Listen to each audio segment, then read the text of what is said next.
자, 이제 세 번째 강의 시작하겠어요. 자, 이제 세 번째 성화와 선행의 관계에 대해서 우리 같이 보도록 하겠습니다. 자, 여기 보면 성화는 자연이 참 선행의 길로 인도하며 선행의 생활은 성화의 열매이다.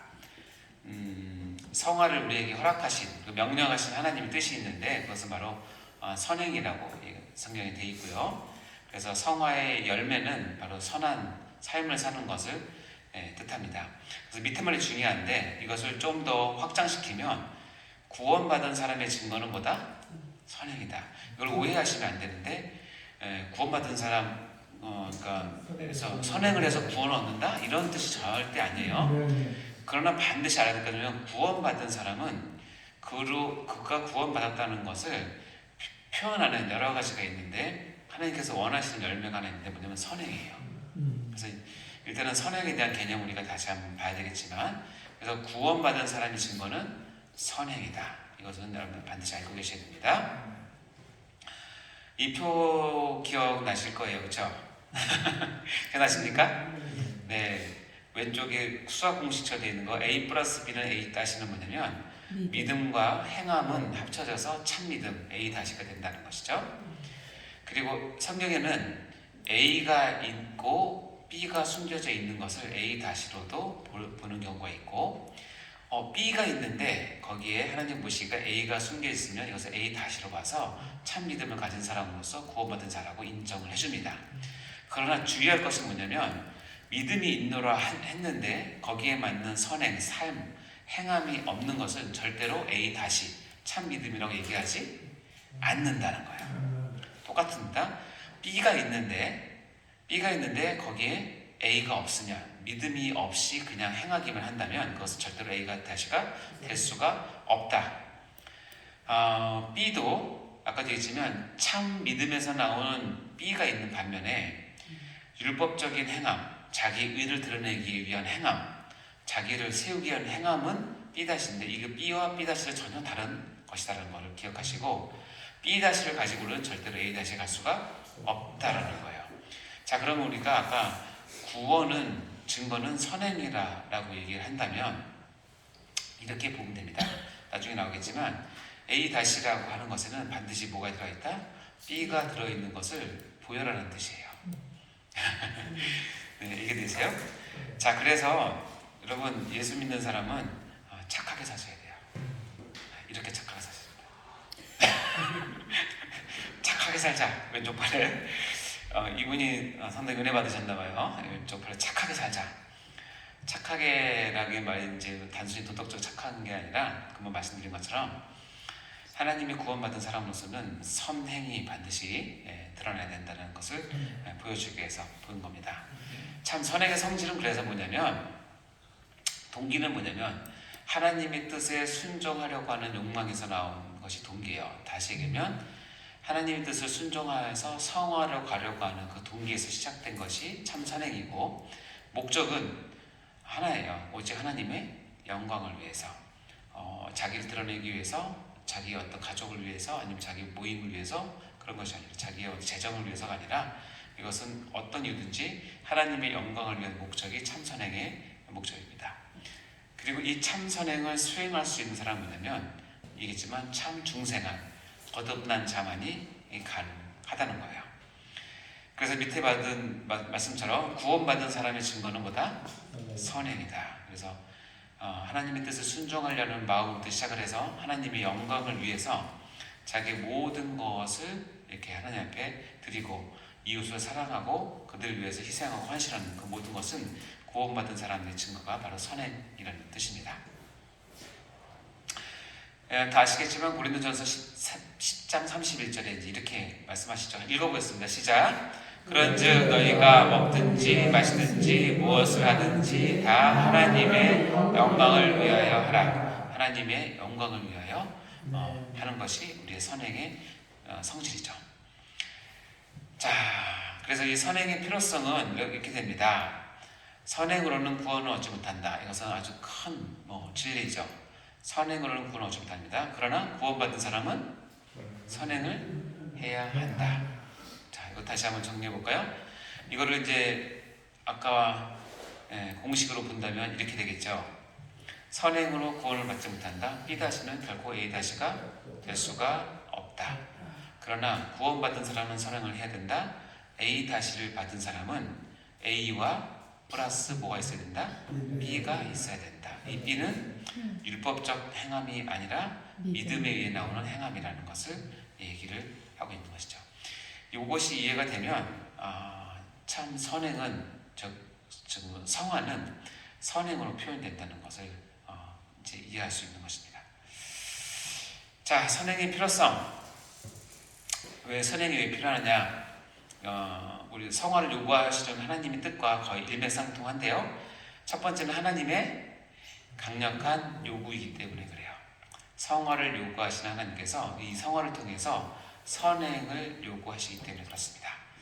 자, 그래서 갈라디아서 6장 9절부터 10절까지 말씀 볼까요? 읽어보겠습니다. 시작. 우리가 선을 행하되 낙심하지 말지니 포기하지 아니하면 때가 이름에 거두리라. 그러므로 우리는 기회 있는 대로 모든 이에게 착한 일을 하되 더욱 믿음의 가정들에게 할지니라. 자, 우리가 선을 행하되 낙심하지 말지니, 이 말은 어떤 것을 전제에 두고 있냐면 우리가 선을 행할 때 낙심할 일이 많이 있을 거다라는 것을 전제에 두고 있는 것이죠. 여러분 참 재밌는 것은 나쁜 일 할 때는 낙심할 일이 별로 없어. 너무 재밌는데 정말 하나님 원하는 착한 일을 할 때는 낙심할 일이 왜 이렇게 많이 생길까요? 이게 영적인 전쟁이라서 그런가 봐요. 하나님 기뻐하시고 이웃을 살리고 특별히 잃어버린 영혼을 살리고자 하는 선한 일을 할 때 우리가 낙심할 일이 이렇게 많은지, 그렇죠? 다른 사람의 눈치도 봐야 되고 또 뜻대로 안 되고 오해받기도 하고. 근데 낙심하면 안 된다는 거예요. 왜냐하면 포기하지 않으면 때가 이름에 거둘 수 있게 해준다는 거예요. 그리고 우리는 기회가 있는 대로 모든 이에게 어떻게 하나? 착한 일을 하라. 모든 이에게 착한 일 하세요. 여러분 주변에 모든 이에게. 근데 밑에 보면 더욱 어떻게 해요? 믿음의 가정들에게 하지라. 쉽게 말하면 교회에서는 더 열심히 하는 거예요. 이 교회를 뭐 차별하는 뜻이 아니라, 왜냐하면 교회는 하나님께서 특별히 사랑하시는 하나님의 가족들이기 때문에 믿음의 가정들에게는 더욱더 선행을 하셔서 서로 용기를 가지고 서로 세워줄 수 있도록 하셔야 됩니다. 자, 선을 행하되 낙심하지 마시기 바랍니다. 네. 그리고 선행은 우리가 갖고 있는 신앙의 열매이기 때문에 그렇습니다. 그래서 하나님께서는 아까도 얘기했지만 성화를 시켜주는 목적은 우리를 구원하시는 목적이 우리를 성화시키기 위해서이고, 성화를 통해서 신앙의 열매를 얻게 하기 위해서이고, 그것을 통해서 하나님의 일을 하기 위해서 그렇게 하십니다. 그러니까 이 선행은 정말 귀한 겁니다. 여러분은 혹시 전도 대상자나 꼭 하나님 인도에 대해 사람을 위해서 어디까지 헌신을, 어디까지 선행을 해보셨습니까? 예, 이거는 제가 다니는 교회 아시면 거기 이제 전도와 양육을 잘 하잖아요. 전에 오셔서 배우셨겠지만 제가 여기 그 세대교회 와서 깜짝 놀란 것 중에 하나는 전도하시는 분하고 양육하시는 분들이 자기 모든 걸 털어서 해요. 교회에서 뭘 받아서 하는 게 아니라 모든 걸 다 털어서 다 자비량으로 한다고 보면 되는데, 예를 들어서 어떤 한 분이 어떤 한 그 가게의 주인을 만약에 전도를 한다, 양육을 한다, 그러면 그분이 가게에서 감자탕집을 한다. 그러면 그 집 아이는 한 2달 동안 감자탕만 보는 거예요. 갈 때마다 사. 갈 때마다 사. 그러니까 이게 처음에는 그런데 이분들이 나중에는 다른 건 몰라도 갈 때마다 사주고 또 사람 데려가서 사주고 계속 반복되니까 마음의 문을 열더라고요. 근데 그거는 다 어디서 나오냐면 다 자기가 자기적으로 하는 거예요. 그래서 참 대단하다. 하여튼 우리가 신앙의 열매를 얻기 위해서는 선행을 하셔야 되는데, 그럼 그만큼 감사함으로 헌신적으로 하셔야 됩니다. 세 번째는 왜 선행이 필요하냐? 하나님이 내 감사의 표시이기 때문에 그래요. 하나님께 나를 구원해 주시고 어렵다고 칭해 주시고 자녀 삼아 주신 것에 대한 중생을 해주신 것에 대한 감사의 표시로 우리가 선행을 하면 가장 좋죠. 이게 이제 성화가 되는 사람들이겠죠. 선행이 되는 사람들이겠죠. 다음에 네 번째는 뭐예요? 신앙의 확신을 위해서. 성화를 하면 할수록 얻는 우리의 유익이 뭐냐면 내가 하나님을 믿고 있구나 하는 것을 절실히 깨닫습니다. 그러니까 나의 신앙의 확신과 유익을 위해서도 성화와 선행은 반드시 하셔야 됩니다. 자, 마지막 다섯 번째, 하나님께 영광을 돌리기 위해서. 하나님께 영광을 누가 돌려요? 성화된 내가? 성화되어 가는 내가. 성화되어 가는 내가? 네, 맞아요. 이거는 그 1차적인 답이고 당연하죠. 우리가 하나님께 영광을 돌리기 위해서 성화와 선행을 하는데 혹시 이 말씀을 한번 같이 보실까요? 마태복음 5장 16절 말씀 읽어보겠습니다. 시작. 이같이 너희 빛이 사람 앞에 비치게 하여 그들로 너희의 착한 행실을 보고 하늘에 계신 너희 아버지께 영광을 돌리게 하라. 너희 빛이 사람 비치게 해서 너희 착한 행실을 본다. 이것은 성화와 선행이죠.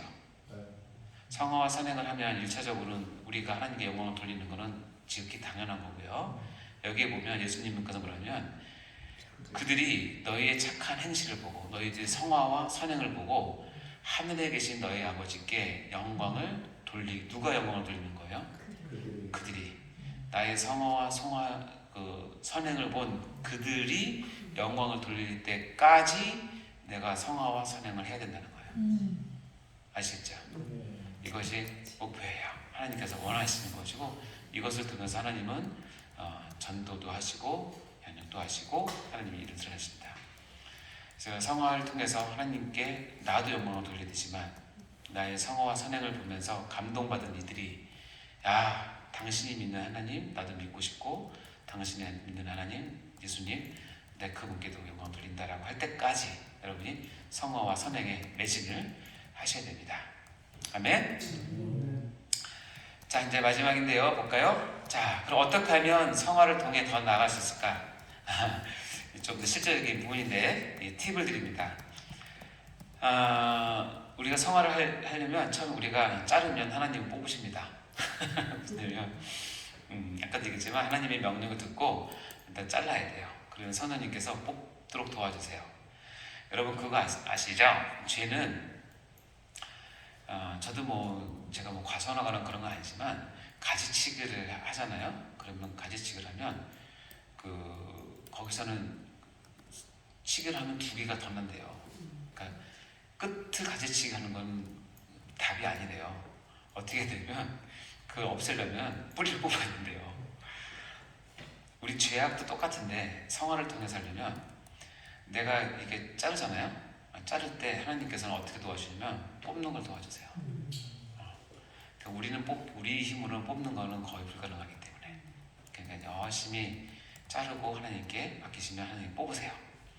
그리고 그 방법은 뭐냐면 하나님의 말씀과 기도로 거룩해지세요. 그래서 거룩한 습관인 기도와 말씀을 반드시 하셔야 되는데 마태복음 5장 16절 이거는 마태복음 좀 아닌데 디모데인데 잘못했네요. 네. 하나님의 말씀과 기도로 거룩하시니라 라고 되어 있죠. 고치기가 중에 하나님의 말씀과 기도로 거룩하신다. 다음에 세 번째 철저한 훈련을 통해서 우리가 아까 봤지만 성화는 습관과의 전쟁이기 때문에 성화만큼 훈련을 통해서 하셔야 됩니다. 어떤 훈련? 지독한 훈련을 통해서 하셔야 됩니다. 예수님은 모든 교사와 모든 선생의 가장 최고이세요. 가장 최고시고 가장 훌륭하시고 가장 베스트인데 그분이 자기 제자 12명을 어떻게 훈련시켰냐면 3년 동안 집에도 안 들여보내고 합숙하면서 데리고 다니셨어요. 그렇게 훈련시킨데도 12명 중에 한 명은 실패를 했고 그렇게 훈련시켰는데 마지막 예수님 돌아가실 때는 다 도망갔고 하지만 또 예수님께서 이제 부활하셔서 다들 또 은혜를 주셨지만 이 훈련이라는 과정은 여기 보면 철저한 훈련이라고 표현했는데 이 훈련을 통해서만이 우리가 성화를 할 수가 있습니다. 그래서 훈련 받을 수 있을 때 훈련하시고 여러분 특별히 이제 이 신대원에서 이런 훈련을 받는 것은 너무 중요한 시간인데 어쨌든 이 시간들을 정말 잘 소중하게 하셔서 철저하게 훈련을 많이 받으시기 바랍니다. 훈련된 사람만이 또 그만큼 하나님의 쓰임을 받을 수 있는 그런 위치로 갈 수 있다는 사실을 기억하시고 성경에 보시면 모세도 그렇고 누구나 다 바울도 그렇고 훈련을 거치지 않는 사람은 아무도 없다는 사실을 반드시 기억하시고요. 마지막 네 번째는 뭐냐면 이 성화는 혼자 따로 하시면 안 되고 교회 공동체 안에서 철저히 속할 때 성화가 됩니다. 이것은 관계 훈련이 굉장히 중요하기 때문에 교회 공동체 안에 속할 때 된다는 사실을 기억하시고 아주 특별한 목적으로 시간을 정해놓고 산에 올라가서 혼자 기도하는 경우도 있지만 그거는 아주 특별한 경우고 성화의 모든 진행 과정은 하나님께서 인정하신 공동체 안에 속할 때 우리가 성화될 수 있다는 사실을 기억하시고 학생들 지도할 때, 성도들 지도할 때 이 부분은 꼭 강조하셔야 됩니다. 교회 공동체 벗어나서의 성화는 위험하다는 것을 반드시 알려주셔야 됩니다. 자, 이 네 가지를 기억하셔서 더 성화에 매진하시기 바라고요. 자, 이제 마무리하도록 하겠습니다. 자, 첫 번째 거 읽겠습니다. 시작. 우리 구원의 중요한 두 핵심이 칭의와 성화의 내용과 차이점을 잘 이해하고 있어야 질서 있고 풍성한 구원을 누릴 수 있게 된다. 우리 구원의 중요한 두 축입니다. 칭의와 성화의 각각 갖고 있는 특징이 있고 우리가 어떻게 적응할지는 다 다르니까 그 차이점을 잘 이해하시고 구원을 풍성히 누리시기 바라고요. 두 번째 읽어보겠습니다. 시작. 성화는 하나님의 영광과 목적을 위해 따로 거룩하게 구별되는 것을 말하며 이는 하나님의 말씀에 순종하는 선행을 반드시 동반하게 되며 우리 평생에 이루어야 할 필수 과제이다. 아멘. 네, 우리의 선행을 반드시 동반하고 우리 평생에 이루어야 될 과정이고 하나님 영광과 하나님 앞에 쓰임받기 위해서 하는 것이 성화라는 사실을 반드시 기억하시기 바라고요. 자, 여러분 또 수업 잘 들으신 후에 느낀 점 또 올려주시면 감사하겠습니다. 기도하고 마칠까요? 하나님 아버지 감사합니다. 오늘 저희에게 성화를 명하신 하나님의 음성을 듣습니다. 하나님 우리에게 거룩한 습관을 가질 수 있는 마음을 허락하시고 철저하게 훈련되어지고 하나님의 공동체인 교회에서 우리의 이런 부분들이 잘 갈고 닦아져서 하나님의 쓰임에 합당한 저희가 다 될 수 있도록 인도하여 주시옵소서.